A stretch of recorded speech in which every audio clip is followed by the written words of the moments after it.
রাধে রাধে। আগের পার্টে তো তোমাদের সাথে ১ নম্বর পার্টের কাটিংটা দেখিয়েছিলাম। এবার হচ্ছে ২ নম্বর পার্টের কাটিংটা আমি এখানে দেখাচ্ছি আর কি। ২ নম্বর পার্টের যে অংশটা আমি আগে থেকে কাটিং করেছিলাম সেটাই আমি এখানে বসিয়ে ছাপটা নিয়ে নিলাম। তো ছাপ নিয়ে নেওয়ার পর এখানে এবারে একটু একটু করে বাড়াতে হবে। এখানে দেখো সাইড থেকে ১ ইঞ্চ এবং সব ওপর নিচ ২ সাইড থেকে ১ ইঞ্চ করে বাড়াবো।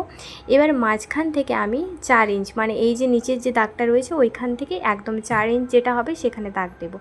এবারে এইগুলোকে এরকমভাবে সুন্দর করে এবারে মার্কিংগুলোকে আমি মিলিয়ে নেব। এই যে দেখে নাও, এইভাবে আমি মিলিয়ে নিচ্ছি। এইভাবে মিলিয়ে নেওয়ার পর আমি এখানে দাগটা একটু বেঁকে গিয়েছিলো বলে ঠিকঠাক করে নিলাম। সাইডের কাজ তো হয়ে গেল। এবার ওপর নিচের অংশগুলো আমি 0.5 ইঞ্চ অর্থাৎ হাফ ইঞ্চ করে বাড়িয়ে নিচ্ছি, যেটা সেলাই মার্জিনে যাবে সেজন্যই হাফ ইঞ্চ এক্সট্রা রাখা। তো এইভাবে পুরো অংশটা হাফ ইঞ্চ করে পুরো ওপর নিচটা আমি এইভাবে সেভ করে নিলাম। তো মার্কিং করে নেওয়ার পরেই আমি এরপরে কাটিংটা করব। তো ২ নম্বর পার্টের কাজ মোটামুটি শেষ। এবার শুধু কাটিং করলেই আমার পুরোপুরিভাবে কমপ্লিট হয়ে যাবে।